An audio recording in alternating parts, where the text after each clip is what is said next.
Friends, ಎಲ್ಲರಿಗೂ ನಮಸ್ಕಾರಗಳು. ಸಹಜ ಎಲ್ಲರಿಗೂ ಸ್ವಾಗತ.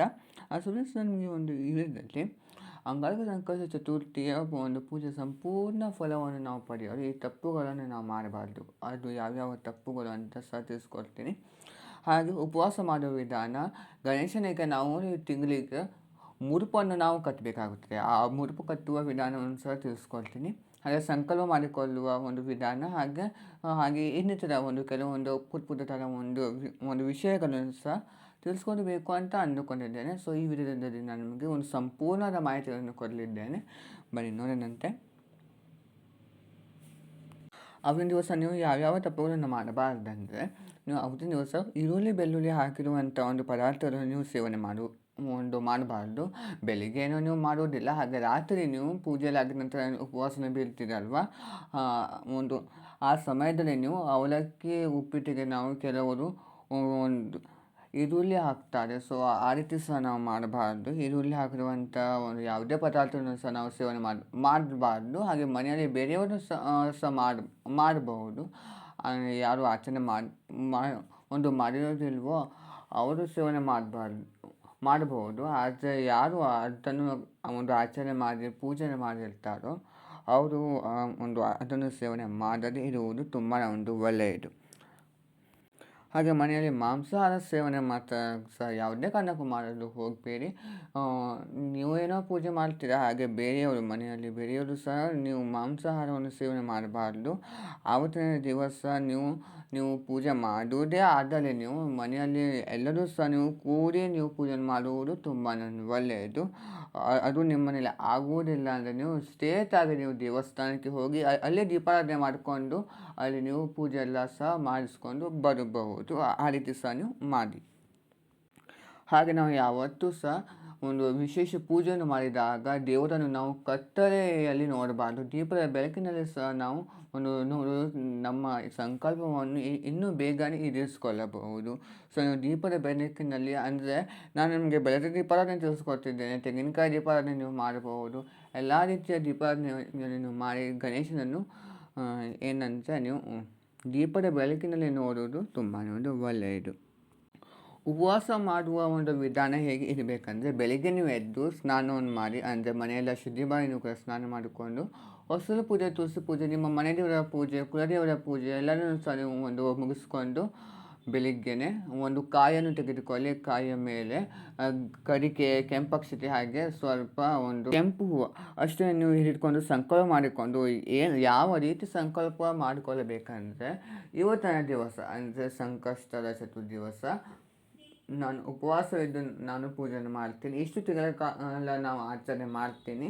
ಹಾಗೆ ಈ ಪೂಜೆಯಲ್ಲಿ ಯಾವುದೇ ವಿಘ್ನಗಳು ಬಾರದೇ ಇರಲಿ, ನಾನು ನಿರ್ವಿಘ್ನವಾಗಿ ಪೂಜೆ ನೆರವೇರಿಸಲಿ. ಹಾಗೆ ಅದರ ಜೊತೆಗೇ ನಿಮ್ಗೆ ಏನು ಇಷ್ಟಾರ್ಥಗಳು ಇರುತ್ತೋ ಆ ಇಷ್ಟಾರ್ಥವನ್ನು ಸಹ ಈಡೇರಿಸಲು ನೀವು ಒಂದು ಸಂಕಲ್ಪ ಮಾಡಿಕೊಂಡು ಗಣೇಶನ ಪಕ್ಕದಲ್ಲಿ ಅದನ್ನು ಇಟ್ಟಿರಿ.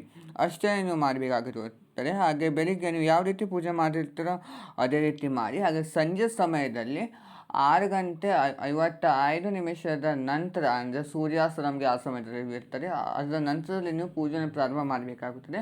ಎಲ್ಲ ಪೂಜೆಯನ್ನು ನೀವು ಮುಗಿಸುವ ಸಲುವಾಗಿ 10 ಗಂಟೆ ಬಂದುಬಿಡ್ತದೆ. 10 ಗಂಟೆ ಚಂದ್ರೋದಯ ಆಗ್ತದೆ ಅಲ್ವಾ. ಚಂದ್ರೋದಯದ ಸಮಯದಲ್ಲಿ ನೀವು ಚಂದ್ರನಿಗೆ ಅರ್ಘ್ಯವನ್ನು ಬಿಟ್ಟು ಉಪವಾಸವನ್ನು ಬಿಡಬೇಕಾಗುತ್ತದೆ. ಅಂದರೆ ಉಪವಾಸವನ್ನು ಬಿಡುವ ಮಟ್ಟಿಗೆ ನೀವು ಊಟವನ್ನು ಮಾತ್ರ ಬರುವುದಿಲ್ಲ. ಹಾಲು ಹಣ್ಣು, ಅವಲಕ್ಕಿ ಉಪ್ಪಿಟ್ಟು ಈ ಥರ ನೀವು ಸೇವನೆ ಮಾಡ್ಕೋಬಹುದು. ಚಂದ್ರೋದಯ ಆಗುವ ಮುಂಚೆ ನೀವು ಬೆಳಿಗ್ಗೆ ನಿಮಗೆ ಉಪವಾಸವಿರೋದು ಆಗುವುದಿಲ್ಲ ಅಂದರೆ ಹಾಲು ಹಣ್ಣು ಈ ಥರ ನೀವು ಸೇವನೆ ಮಾಡಬಹುದು. ಕೆಲವರು ನಿರ್ಜಲ ಉಪವಾಸ ಸಹ ಇರ್ತಾರೆ, ಅಂದರೆ ನೀರನ್ನು ಸಹ ಕುಡಿಯದೆ ಸಹ ಉಪವಾಸವನ್ನು ಮಾಡ್ತಾರೆ ಸಂಕಷ್ಟದ ಚತುರ್ಥಿಗೆ. ಈಗ ನಾನು ನಿಮಗೆ ಉಪವಾಸ ಹಾಗೆ ಸಂಕಲ್ಪ ಮಾಡಿಕೊಳ್ಳುವುದು ಒಂದೇ ಒಂದು ವಿಡಿಯೋದಲ್ಲಿ ತಿಳಿಸ್ಕೊಟ್ಟಿದ್ದೇನೆ ಹೇಗೆ ಮಾಡಬೇಕಂತ. ಈಗ ಮುಡುಪು ಕಟ್ಟುವ ಒಂದು ವಿಧಾನವನ್ನು ತಿಳಿಸ್ಕೊಡ್ತೇನೆ. ಇದನ್ನು ನಾವು ಪ್ರತಿ ತಿಂಗಳು ಸಹ ನೀವು ಕಟ್ಬೋದು. ಹಾಗೆ ಈಗ ಅಂಗಾರಕ ಸಂಕಷ್ಟದ ಚತುರ್ಥಿ ಇರುವುದರಿಂದ ಈ ಸಮಯದಲ್ಲಿ ನೀವು ಕಟ್ಟುವುದು ತುಂಬ ಸೂಕ್ತವಾದದ್ದು. ಬನ್ನಿ ನೋಡೋಣಂತೆ ಅದು ಹೇಗೆ ಅಂತ.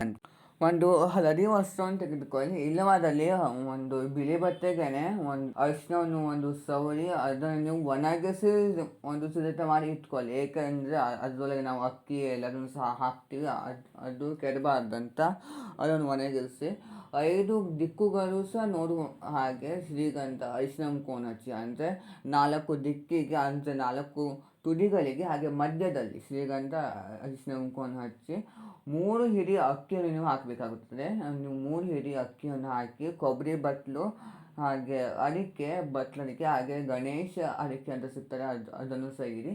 ಹಾಗೆ ಅರಿಶಿನದ ಕೊಂಬು ಮತ್ತು ಖರ್ಜೂರ 11 ರೂಪಾಯಿ ದಕ್ಷಿಣೆ ಅಷ್ಟನ್ನು ಇಟ್ಟು ನೀವು ಪೂಜೆಯನ್ನು ಮಾಡಬೇಕಾಗುತ್ತದೆ. ಅಂದರೆ ಒಂದನ್ನು ಗಂಟನ್ನು ಕಟ್ಟಿ, ನೀವು ಗಂಟನ್ನು ಎಲ್ಲ ಒಂದು ಕಡೆಯಿಂದ ಗಂಟನ್ನು ಕಟ್ಟಿ, ನೀವು ದಾರದ ಸಹಾಯದಿಂದ ಗಂಟನ್ನು ಕಟ್ಟಿ ನಂತರದಲ್ಲಿ ಅಷ್ಟೇ ನೀವು ಒಂದು ಇರಬೇಕು. ಮತ್ತು ನೀವು ಬಾಳೆಹಣ್ಣು ಇಡುವುದು, ಕಾಯಿ ಇಡುವುದು ನೀವು ಅದನ್ನು ಮಾಡಲು ಹೋಗಬೇಡಿ. ಏನಕ್ಕಪ್ಪ ಅಂತಂದರೆ ಇದನ್ನು ನಾವು ಒಂದು ತಿಂಗಳು ಪೂರ್ತಿಯಾಗಿ ಇಟ್ಟು ನಾವು ಪೂಜೆ ಮಾಡ್ತಾ ಇರುವುದರಿಂದ ಅಕ್ಕಿ ಮೇಲೆ ಕಾಯನ್ನು ಇಟ್ಟಿದ್ರೆ ಅದು ಕಾಯಿ ಕೆಡಲು ಚಾನ್ಸಸ್ ಇರ್ತದೆ. ಹಾಗೆ ಬಾಳೆಹಣ್ಣು ಅದು ಕೊಳ್ತು ಹೋಗ್ತದೆ. ಸೊ ನಾವು ಆ ಥರ ಒಂದು ತಪ್ಪುಗಳನ್ನು ನಾವು ಮಾಡಬಾರ್ದು. ಇಷ್ಟನ್ನೇ ಇಟ್ಟು ನೀವು ಪೂಜೆಯನ್ನು ಮಾಡಿ. ಹಾಗೆ ಇಷ್ಟನ್ನು ಸಹ ನೀವು ಮಾಡಲು ಆಗುವುದೇ ಇಲ್ಲ ಅನ್ನೋದಾದರೆ ಒಂದು ಹಳದಿ ಬಟ್ಟೆ ತೆಗೆದುಕೊಳ್ಳಿ, ಅದ್ರ ಮೇಲೆ 11 ರೂಪಾಯಿ ದಕ್ಷಿಣೆಯನ್ನು ಇಟ್ಟು ಒಂದು ಗಂಟನ್ನು ಕಟ್ಟಿ ಒಂದು ತಿಂಗಳು ಪೂರ್ತಿ ನೀವು ಗಣೇಶನ ಬಳಿ ಇಟ್ಟು ನೀವು ಪೂಜೆ ಮಾಡಿಕೊಳ್ಳಿ. ಒಂದು ತಿಂಗಳು ಆಗಿದ ನಂತರ ನೀವು ದೇವಸ್ಥಾನಕ್ಕೆ ಹೋಗಿ ಒಂದು ಆ 11 ರೂಪಾಯಿಯನ್ನು ಹುಂಡಿಗೆ ಹಾಕಿ, ಹಾಗೆ ಹಣ್ಣು ಕಾಯಿ ಮಾಡಿಸ್ಕೊಂಡು ನೀವು ಬರ್ಬೋದು. ಈ ಥರ ಸಹ ನೀವು ಮಾಡ್ಬೋದು. ಅಕ್ಕಿಯನ್ನು ಹಾಕಿ ನೀವು ಮುಡುಪು ಕಟ್ಟಿರುವಂಥದ್ದು ಏನು ಮಾಡಬೇಕಂದ್ರೆ, ಅದು ನೀವು ಒಂದು ತಿಂಗಳು ಆಗಿದ ನಂತರ ಅದನ್ನು ಬಿಚ್ಚಿ, ನಿಮ್ಮ ಸಂಕಲ್ಪ ಈಡೇರಲಿ ಅಥವಾ ಈಡೇರೇ ಇರಲಿ, ಅದನ್ನು ಬಿಚ್ಚಿ ನೀವು ಅದನ್ನು ಅಕ್ಕಿಯಿಂದ ಒಂದು ಸ್ವೀಟ್ ಪೊಂಗಲ್ ಮಾಡಿ ನೀವು ಎಲ್ಲ ಮನೆಯವರಿಗೆ ನೀವು ಹಂಚಿ ನೀವು ಸಹ ಪ್ರಸಾದ ರೂಪವಾಗಿ ಸಿದ್ಧ ಮಾಡ್ಕೋಬೋದು. ಹಾಗೆ ಡ್ರೈ ಫ್ರೂಟ್ಸ್ಗಳನ್ನು ಇಟ್ಟಿದ್ರೆ ಅದನ್ನು ನೀವು ಸೇವನೆ ಮಾಡಿ. ಕೊಬ್ಬರಿ ಅದಕ್ಕೆ ನೀವು ಸಹ ಉಪಯೋಗಿಸ್ಕೊಳ್ಳಬಹುದು. ಇಲ್ಲವಾದರೆ ಯಾರು ತುಳಿಯದೇ ಇರುವಂಥ ಜಾಗಗಳಿಗೆ ಹಾಕಿಬಿಡಿ. ನೋಡಿದ್ರೆ ಫ್ರೆಂಡ್ಸ್, ನಮಗೆ ಒಂದು ಮುಡುಪು ಕಟ್ಟುವ ವಿಧಾನ, ಸಂಕಲ್ಪ ಮಾಡಿಕೊಳ್ಳುವ ವಿಧಾನ, ಹಾಗೆ ಉಪವಾಸ ವಿಧಾನ, ಹಾಗೆ ಯಾವ ತಪ್ಪುಗಳನ್ನು ನಾವು ಮಾಡಬಾರ್ದಂತ ಸಂಪೂರ್ಣವಾದ ಮಾಹಿತಿಯನ್ನು ಕೊಟ್ಟಿದ್ದೀನಿ. ನಿಮಗೆ ಇಷ್ಟವಾದಲ್ಲಿ ಲೈಕ್ ಮಾಡಿ, ಶೇರ್ ಕಮೆಂಟ್ ಮಾಡಿ. ಯಾವುದೇ ಕಾರಣಕ್ಕೂ ಪ್ಲೀಸ್ ನನಗೊಂದು ಸಬ್ಸ್ಕ್ರೈಬ್ ಮಾಡೋದನ್ನು ಒಂದು ಮರೆಯಬೇಡಿ. Thank you.